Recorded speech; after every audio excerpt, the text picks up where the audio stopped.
It's a real pleasure to be with all of you tonight. I am the president of the Association of Flight Attendants. We represent 50,000 flight attendants at 19 different airlines. If you were looking at my bio, you may have seen an old version that said 17 airlines because just in the last couple months we organized 2 more. So,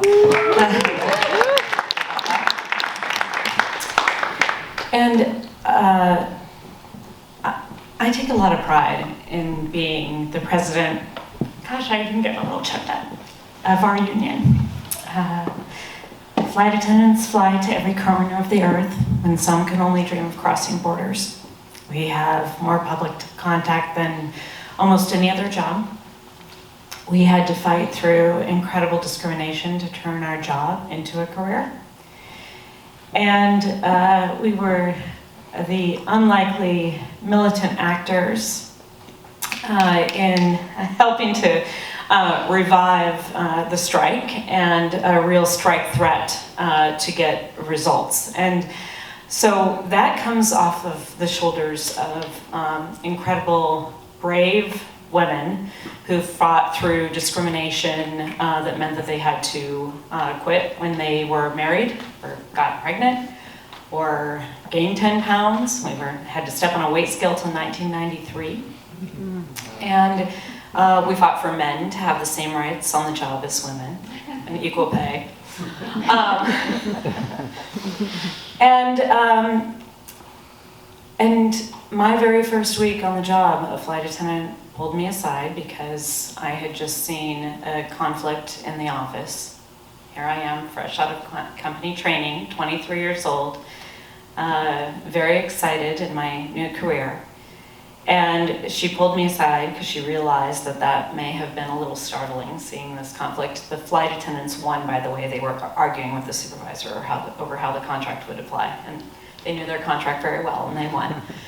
And she said, listen, management thinks of us as their wives or their mistresses. And in either case, they hold us in contempt. Your only place of worth is with your fellow flying partners. And if we stick together, there's nothing we can't accomplish. And it was that kind of spirit that I was introduced to on the first week on the job. But what I also learned later was that we were coming off of a 1985 strike with the pilots. So this was 1996, 11 years later.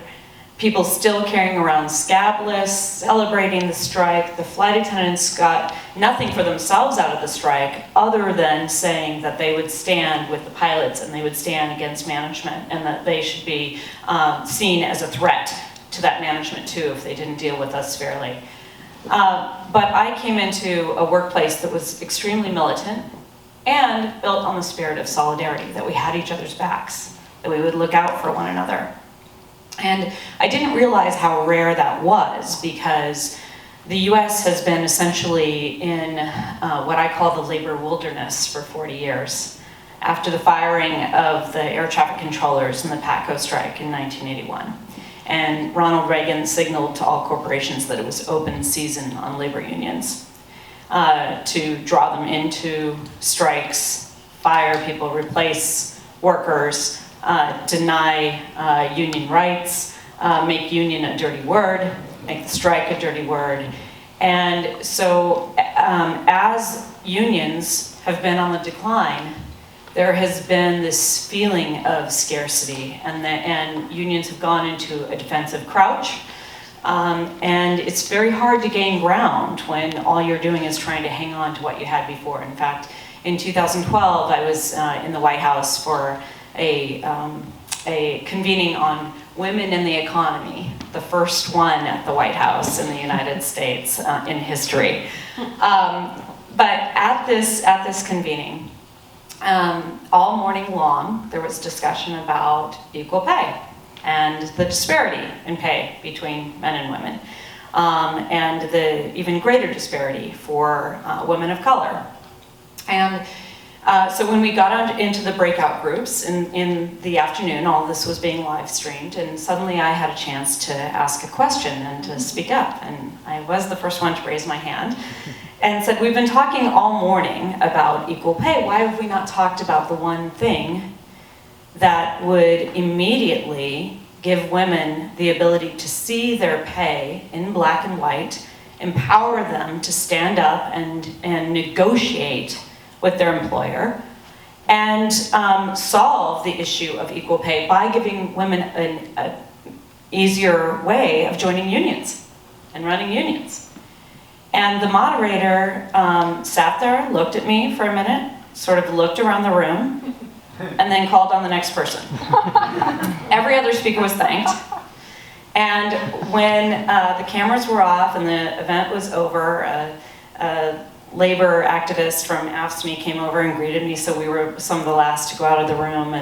And the moderator saw that I was still in the room, and she came over and she said, "Oh, I just want to thank you so much for your remarks." And I kind of went, now that everybody's gone and the lights are off, listen, it's really great that we have a president who's willing to say the word union. But as long as we're balancing the federal budget on the backs of federal workers by cutting their pensions and their pay, and we're fighting just to hang on to what we had yesterday, that's not inspirational. And it's going to make it harder for people to see the difference that they can have in their lives by joining unions. And that is going to deplete the ground game that is necessary to fight for the policies that we've been talking about today. And she said, I never thought of it that way. So while I am the president of the Association of Flight Attendants, and I only represent flight attendants, I think flight attendants are extraordinary people. I can't be the president that they need me to be. I can't be the leader that they need me to be if I'm not thinking of myself not as the president of the Association of Flight Attendants, but a leader in our labor movement. I have to be grounded in the people that I represent because I'm only standing here because of them. I'm simply Sara Nelson on my own. My place and my ability to go into different rooms comes off the power of flight attendants joining together, but also being a part of a larger labor movement. So the issues that we face at the bargaining table where we hit roadblocks are healthcare, 3/4 of our time spent on healthcare. That is not an issue that we're going to take on by ourselves. We've never talked about it this way, but we take on the issue of affordable housing or lack of affordable housing because we negotiate commuter policies so that flight attendants can commute from 5 or 6 states away by air. We talk about what happens when you have a personal disaster because more and more we have members who are applying for our disaster relief fund because there's been more and more climate incidents that destroy their lives and their homes at home. They have to clean up. And we talk about the fact that our lives are not our own anymore. That the airline is only making ends meet and the flight attendants are only making ends meet to pay their rent and pay their other bills by working twice as much as they were before 9/11. So these are all the same issues that other workers are facing, including actually contract work, where the subset of the industry is called the regional industry, and they all have to have contracts through the mainline carriers. If you fly an American, Delta, or United, you might actually be flying on Envoy, Endeavor, or Horizon, or one of the other regional airlines, and all of those workers on those planes and getting those planes ready to leave are making on average 45% less.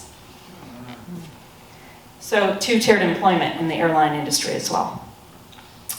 And so if I'm not thinking of myself as building up the labor movement, if I'm not out there every day talking about the fact that we have to hold Howard Schultz accountable for being the biggest criminal in this country right now, for denying Starbucks workers their rights, for denying their right to collective bargaining, for shutting down stores when they unionize, for illegally firing people, for wearing buttons that say you should have suicide awareness. These we have to take this on, because if we don't, we'll never be able to get around the issues that the people that I talk to day in and day out care about. So it's very, very difficult as a union leader, frankly, to stay close to the ground, to stay close to the people that you are directly representing. But all of the power comes from there. And I have a responsibility. If I poll my membership and let's say 70% of them say climate change, we don't want to do anything with climate change, I know that it's completely irresponsible for me as a leader to say, okay, and then not do anything. Because the fact of the matter is that airplanes are a contributor to the climate crisis, sure, but also, if we do nothing, airports will be destroyed. We already can't land when the tarmac is too hot. We can't take off when it's too hot. We can't take off when the infrastructure is destroyed by these climate disasters. We find ourselves going in and working relief flights in places. Flight attendants are often on the front lines of both war and natural disaster. And so it is incumbent on me as a leader to recognize this is an issue that we have to put on the agenda for the union meeting. Because when people have good information, they make good decisions. I find it over and over again. Now, let me just tell you a little story about this, because this can be very frustrating for a union leader who's just trying to get things done. We're in the middle of the 38-month-long United Airlines bankruptcy. And at the beginning of the bankruptcy, we knew that they could come after our pensions. We talked to the pilots said, pensions are a sacred cow in this country. They'll never come after the pensions. Well, this happened to be 2003, 2004, George Bush came after Social Security. When that didn't work, they turned on defined benefit pension plans, and we were still in bankruptcy at the end when they came after our pension plans at United Airlines too. And so, when you're 20, you're never going to be 30. When you're 30, you're never going to be 40. When you're 40, you're never going to be 50. When you're 60, it's too late to talk about a pension. But we actually had to talk with our members about why the pension was important. We actually had to talk about why it was important to fight for it. And while we were doing that, while we were running that campaign to try to save the pensions and save the retirement security, what we were hearing, and everything was on the line, everything that we had negotiated to make this job a career. What we were hearing from the flight attendants was, I'm tired, this bankruptcy is going on forever, I can't take it in, I don't want to talk about it, but what I do want to talk about is the fact that my supervisor keeps bothering me about my choice to wear comfortable shoes to work. When I started flying, we still had to wear 2-inch heels. That was a requirement of the uniform. And in the middle of the bankruptcy, I'm thinking, they're holding the planes together with duct tape, for goodness sake. Tell those supervisors to go get a life, wear your comfortable shoes, and get out on the picket line for our pensions. And that's what's going through my head. But I didn't say that. And we put together a petition that gained steam overnight, and they were so excited. And we actually got a change. As I flew in today, actually, I was looking at the shoes that I was a part of helping make sure people could wear on the plane. It was very exciting. But we won within a couple months. And while it seemed like a nothing issue in these big existential fights, what it did was, it gave the flight attendants a sense that they could win. It let them know that their union was listening to them. It let them know who they could trust. And then that gave us the ability to then talk about the pensions, and 3 months later turn out a 99% strike vote. Thank you. That ultimately allowed us to, the bankruptcy court did allow termination of the pension when 80 million would have saved it. They allowed that, but gave 400 million to the top executives in that bankruptcy. But what we were able to do was to drag Barack Obama to the table to mediate a settlement that increased by twice as much what the company wanted to pay for a pension replacement plan. So we can do these things, and we have to do these things if we're going to take on the climate crisis, if we're going to take on racial justice. And let me just say too, that more and more and more, I am very concerned that we are not recognizing as the left that the attack on women's reproductive rights is really a dehumanizing of women and an attempt to lop off half of the power of the working class. That's what it is. And the women who will suffer the most are the ones who are living in poverty. So it is incredibly incumbent upon us to connect these fights, connect these issues, and recognize that it all comes together. A few years ago, flight attendants came to us and said, we see suspicious activity on our planes, and we don't know what to do about it, and I'm going home and I'm having nightmares about it. And what they were seeing was human trafficking. And so we learned more about that, and we put together a campaign for 100,000 Eyes in the Skies. And we worked to get this passed by Congress. We actually got something done in 1 year's time, and got required training for all flight attendants to recognize and report human trafficking. So I say that because this was directly in our workplace, but human trafficking is also on the rise because of the climate crisis, because of the refugees that are created from the climate crisis and people who are in desperate situations, who are able to be, who are snatched out of their lives for a promise for something else, lied to, and then their lives are stolen. So all of these issues are directly connected. And when we recognized that we could actually do something about this, we have learned as we've taken action that that's the case. When we went into that 35-day government shutdown, which was the longest government shutdown by twice of any in US history, that shutdown was supposedly about a southern border wall and a lot of racist fear-mongering and the idea that we were at odds with each other as a country. And what we were seeing from the beginning of the shutdown was whenever there's a shutdown, our union always goes to work, working with the other unions, because we know what this means. We know the kind of infrastructure that's going to get pulled very thin if this shutdown goes on very long. We know that this threatens our safety, we know it threatens our security, so we get to work right away. But as we were going on and we were working on defining the problem, which is critically important in order to get solutions, you have to define that problem first. We were watching and realizing this was not a political debate. This wasn't even about the distraction that was the southern border wall. This was about a 50-year campaign by the GOP and the far right to destroy government altogether.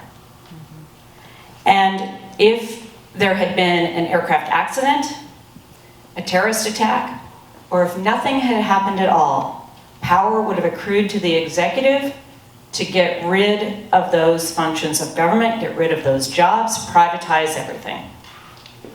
And when we realized that, we knew for sure we had to take action, because this wasn't about the government, it wasn't about federal programs, it was about capitalism running amok and wanting to take over everything.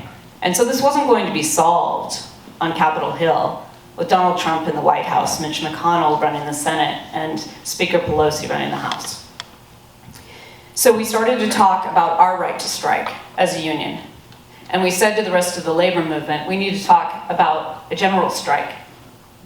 2 million people out of work, 400,000 forced to come to work without pay. And then we talked about the fact that the country was, and the media was talking about deep divisions in our country. And yet, when we would go to the airport and talk to the TSA officers who were coming to work, some of them sleeping in their cars, not because they didn't have a home to come home to, but because they couldn't afford the tank of gas to go home and come back to work, and they were committed to coming to work so people could continue to fly. They said, if it weren't for not getting a paycheck, Sarah. I've never been happier at work. People come to our security lines, which they hate, let's all face it. It's not great. And they say thank you. And they offer help. Every single person. People crave solidarity. People do not crave division and conflict. People crave solidarity, and they're crying out for it right now. They want leaders to show them how to bring us together. And so as we worked with them and we stood by their side and we recognized this was a moment for redemption from the PATCO strike and the firing of the air traffic controllers, we said, we're not going to let that happen again. We have to do something this time. We have to do something together. We have to do what we should have done in 1981 and recognize that an injury to one is an injury to all.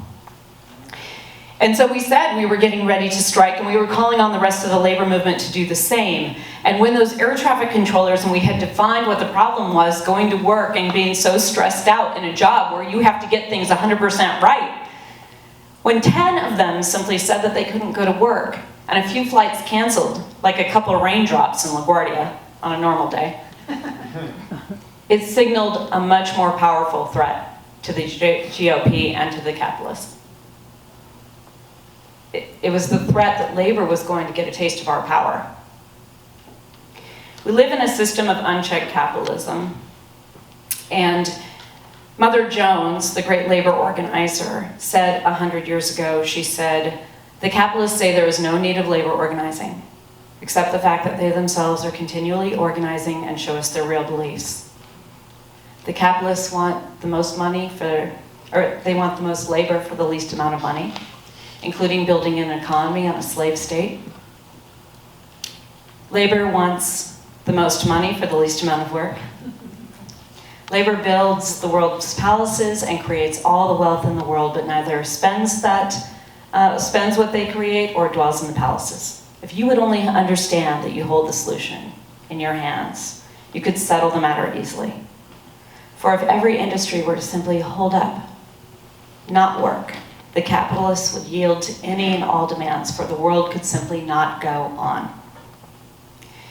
So it's incredibly important that we organize like never before in the tens of millions, get people into their union halls to have conversations with each other, to define the problem, set the demands by talking with each other, even when they're from all different backgrounds, all different genders, all different identities.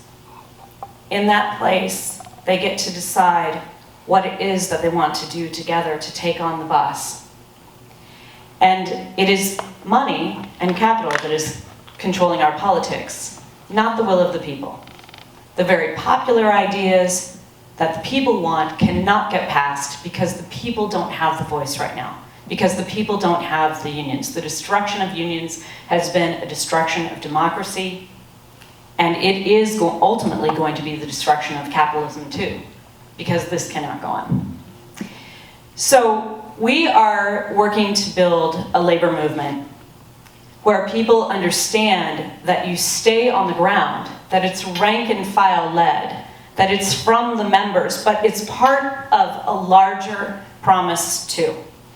I was talking earlier about saying the Pledge of Allegiance every morning in the public schools, and I remember growing up and specifically in Miss Muldoon's classroom where I first learned it in kindergarten, with my hand over my heart. And we would end that pledge with indivisible, with liberty and justice for all. And when people are together and they see each other, even the strongest Trump supporter, when we had a flight attendant who was detained by CBP and put into detention with ICE, and she was there for 6 weeks, and we took action immediately when we knew she was there and ran a petition, even the strongest, most ardent, far right-wing talking point flight attendant, there's not very many of them by the way, but they're loud when they're there, said, "I'm for strong immigration rules, but this was too far."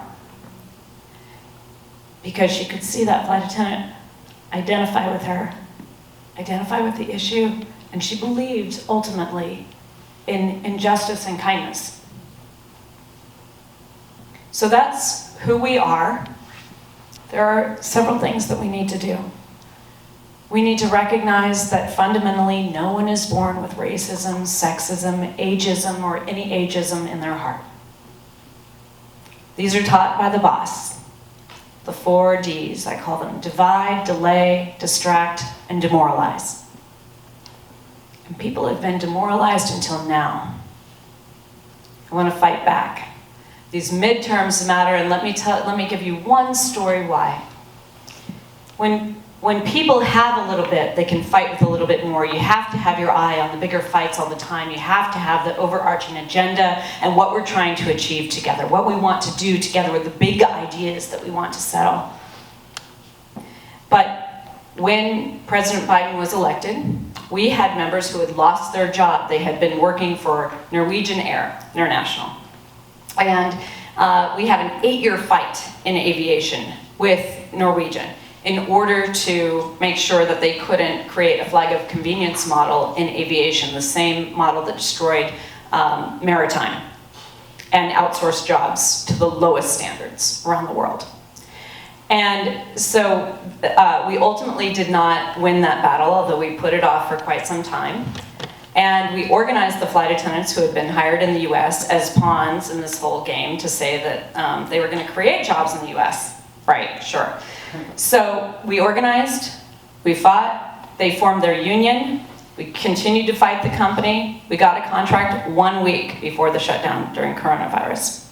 The company went out of business, the flight attendants had health care for a year, had severance pay because they had joined their union, and more importantly, another Norwegian picked up those planes and formed a new company called Transatlantic Airways. And the first call that he made was to me. Because Biden he's a generally good guy, so I'll say that. Norwegian principle, he actually lives Norwegian principles, let me say.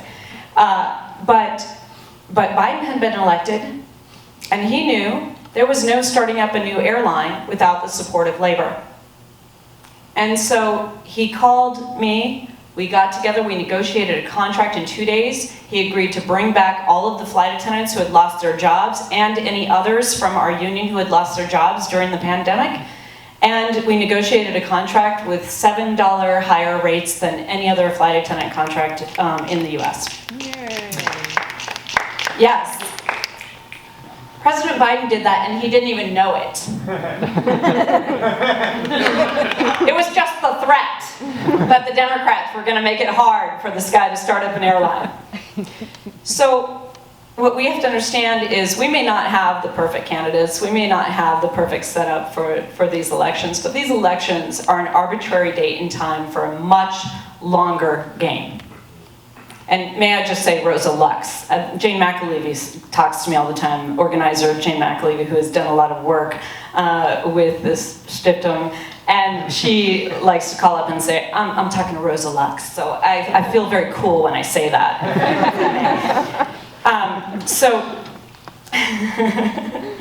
So we have the long game. And this election is one moment in time in the long game. But this election matters because it will determine what kind of ground we're standing on for the rest of the fight. And that's really the way that we have to think about it. It's not an end game in and of itself. We don't fund right-wing candidates because we think that they're easier to beat, for example. Yeah. But it does matter what happens in a couple weeks. And so we need to put it all on the line and make sure that we have the best foundation to fight on. My 6 months into that United Airlines bankruptcy, we were reporting out on bad news every single day. And the president called me down the hall at one point and said, United just called, they're gonna furlough 2,300 more people. And I remember feeling so distraught and demoralized and feeling like I couldn't go on. And I told him I have to take a minute to cry. And then I realized these crisis capitalists who had taken advantage of the crisis of 9/11 in order to reset our jobs and the jobs of my flying partners and the rest of our industry were not going to stop for a second. They were going to take every single thing they could. So we had to fight them every single day to hang on to everything we possibly could so we could be as strong as possible to fight for what we deserve. And in moments of crisis, that's the way that we need to think, but we also need to think about setting the agenda ahead of time and giving people something to fight for. We can't just be about stopping everything that's bad. We have to make sure that we have the best ground to fight from, but we have to be about what it is that we want to achieve. So when this crisis came, we said it is not going to happen that the companies get money from this government and get to do whatever the hell they want with it. It's going to be a workers' first package for people's paychecks only, keep them in their jobs so that we can meet the demand on the other end of the crisis, and also a cap on executive compensation and a ban on stock buybacks, the biggest greed tool that has increased inequality in this country like crazy. And it worked. And those stock buybacks, the ban on stock buybacks ended on September 30th. We launched a campaign. You can see it at nostockbuybacks.com. There were 2 airlines that were hinting that they were going to announce stock buybacks. They have not yet, and they have publicly said they have no plans now to do that. So we have to set the agenda for workers going forward. Workers are the people. We are the working class. I refuse to say middle class. That relegates some people to poverty class. That's not okay. We're united. We're not just the left. Every single person out there who has a beating heart and answers to a boss is on our team too. And so I'll just leave you with that and say thank you so much for your work and your dedication. Thank you for the opportunity to be here tonight. I feel very much that I am among friends and comrades. And to Rosa Lux, your heart beats here too.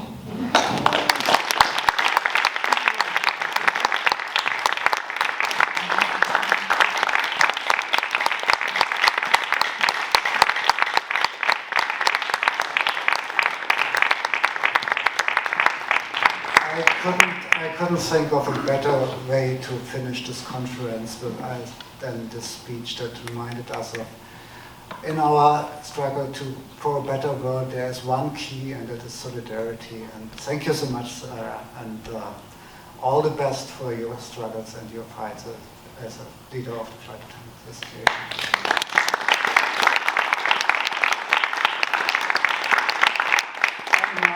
And now it is time to let it go easy and and have time together, talk together, and reflect what you heard, and enjoy the evening.